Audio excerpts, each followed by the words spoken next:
मोहम्मद कौसर हसन साहब, स्वामी अमृतानंद जी को आपने सुना, उनकी तरफ से ये कहा जा रहा है कि अगर इस तरह का बयान सामने आया है तो इसमें आप लोगों को दिक्कत क्या है। जिस तरह का आर्किटेक्चर है मंदिर का, वो ये बताता है कि जब हम किसी भी भगवान शंकर के मंदिर में जाते हैं और वहाँ जहाँ पर भगवान शिव का पार्वती के साथ और नंदी के साथ अगर हम परिवार देखते हैं तो इसी तरह का आर्किटेक्चर मंदिरों का होता है। और जो तमाम सबूत सामने आए हैं, जिसमें हम पश्चिमी दीवार का जिक्र करते हैं, जिसमें चक्र बने हैं, शंख बने हैं, क्या किसी मस्जिद की आकृति या किसी मस्जिद में इस तरह की आकृतियां मिलती हैं? बहुत बहुत धन्यवाद आपका। मैं इस बारे में जो आपने सवाल किया है, मैं इस बारे में सिर्फ ये कहना चाहता हूँ कि हम लोग जिस देश में रहते हैं उस देश का नाम भारत है, जो कि दुनिया का विशालतम लोकतांत्रिक देश है, जो एक लिखित संविधान के द्वारा जो 26 जनवरी 1950 को लागू किया गया, उस संविधान के द्वारा चलता है। किसी के व्यक्तिगत भावनाओं जज्बातों के आधार पर नहीं चलता है। पहली बात तो ये हो गई। दूसरी बात है कि जब किसी चीज का कोई विवाद है, जब वो विवाद न्यायालय में है, तो ये तो न्यायालय जब दोनों पक्षकार गए ना न्यायालय में कि ये यहाँ पर ये है या यहाँ पर ये है, जब दोनों पक्षकार न्यायालय पहुंच गए तो जब न्यायालय जो भी निर्णय दे रहा है देने भविष्य में दे, उसको मानना चाहिए। जैसा कि अयोध्या वाले मामले में हुआ, बाबरी मस्जिद वाले मामले में हुआ, जो भी कोर्ट ने निर्णय दिया उस निर्णय को स्वीकार किया गया। और जो ये बात अभी आ रही है कि इस तरीके का स्ट्रक्चर बना हुआ, उस तरीके का स्ट्रक्चर बना हुआ, तो सर इसका फैसला तो न्यायालय ही करेगा ना। जब हम एक लोकतांत्रिक देश में निवास करते हैं, कानून और संविधान पर भरोसा करते हैं, तो थोड़ा सा हमको धैर्य रखना चाहिए।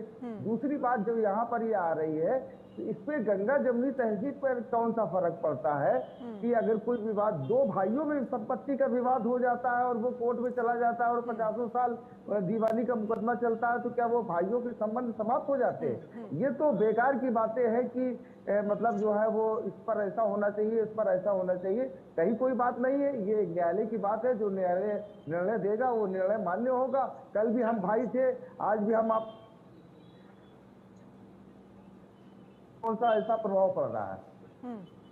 ठीक है, आप बोलिए। कौसर हसन साहब वो कह रहे हैं कि ज्ञान व्यापी शब्द आप लोगों के धर्म में है ही नहीं, फिर क्यों आप उसे मस्जिद एक्सेप्ट कर रहे हैं? देखिए, जो भारत माता की जय स्वीकार नहीं करते, मेरी बात से पूछे भारत माता की जय स्वीकार कहाँ करते हैं? और बड़ी विनम्रता के साथ कहना चाहता हूँ कि ये देश मलिक मोहम्मद जायसी रसखान अब्दुल रहीम खानखाना का देश है, जिसमें मलिक मोहम्मद जायसी कहते हैं सरग नखत्तर रोवाते थे बिजना के मारा गए जेते। और ये हिंदुस्तान का कल्चर है, हिंदुस्तान की संस्कृति, हिंदुस्तान की सभ्यता, ये हमारी भाषा है, ये हम देशवासियों की भाषा है। क्यों? और दूसरी बात ये जो अभी जो बात लाई जा रही थी सरतन से जुदा होने वाली बात, तो मैं आपसे निवेदन करना चाहता हूँ, बड़े भाई कृपया हमारा अध्ययन करें और हमारे संगठन का अध्ययन करें। इस मुद्दे को सबसे पहले उठाने वाले हम लोग ही हैं। और जो दूसरी ठीक है, मोहम्मद कौसर साहब, आप कह रहे हैं कि आपने इस मुद्दे को उठाया और इस तरह की बयानबाजी नहीं होनी चाहिए, आप इस बात को आगे रखते हैं। लेकिन आप ही के समुदाय से जुड़े बहुत सारे लोग इस तरह की बयानबाजी करते हैं और जो मानने को और जो तमाम सबूत वहां से मिले उनको मानने को स्वीकार नहीं है। क्योंकि हमने जो सर्वे हुआ उसी में सामने आया।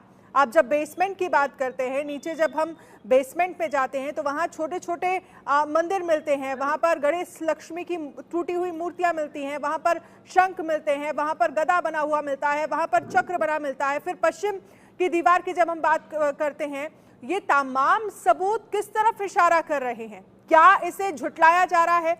क्या इसे इग्नोर किया जा रहा है? और क्या इस तरह की मस्जिद जहां पे इस तरह का आर्किटेक्चर हो, जिसकी बनावट इस तरह की हो, क्या है कहीं पर दुनिया भर में ऐसी मस्जिद जिसे आप मस्जिद मानते हो और वहां पर इस तरह की बनावट हो? देखिए, ऐसा है ना कि जब यही तो विवाद है ना, जब विवाद है तो उसका कहीं तो निस्तारण होगा। कोई तो ऐसी अथॉरिटी होगी जो इसका निस्तारण करेगी। लेकिन अमृतानंद जी का जिक्र ये है, अमृतानंद जी ये कह रहे हैं कि आप लोग भी तो बड़ा दिल दिखाइए। जब हम गंगा जमुनी तहजीब की बात करते हैं तो आप लोगों को भी तो बड़ा दिल दिखाना चाहिए।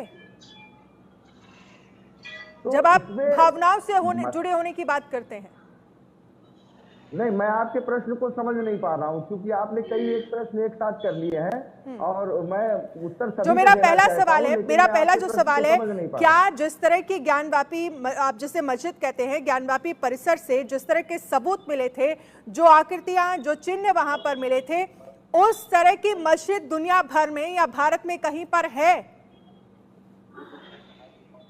देखिए, अगर इस तरीके की बात करेंगे तो आप जब मतलब इस पर रिसर्च करेंगे तो तमाम इस तरीके की मस्जिदें बनी हुई हैं जहां पर ऐसी आकृतियां बनी हुई हैं। आप इंडोनेशिया की दुनिया भर की बात कर रहे हैं कि आप केवल इंडोनेशिया आप की मस्जिदों का एग्जाम्पल दीजिए। स्ट्रक्चर देखिए तो वहां की संस्कृति के मुताबिक तो जो जो चीजें होती हैं वो, और जो सबसे बड़ी बात आपने अभी उठाई, मैं उसका जवाब देना बहुत जरूरी समझता हूँ कि आपने कहा कि क्या मतलब आप ये बड़ा दिल दिखा करके क्यों नहीं कर देते। तो बड़ा दिल दिखाने वाली जो बात है, तो क्या एक व्यक्ति का बड़ा दिल दिखाने से वो सारे समाज की बात हो जाएगी? वो अगर एक गंगा व्यक्ति जमनी इस तरीके तहजीब की बात बात कर रहे हैं, कहता है, अमृतानंद जी गंगा जमनी तहजीब की बात कर रहे हैं। वो कह रहे हैं ये सिर्फ बोलने से नहीं होगा, करके भी दिखाना होगा। अमृतानंद जी इस पर कुछ कहना चाहते हैं, बोलिए जल्दी से आप।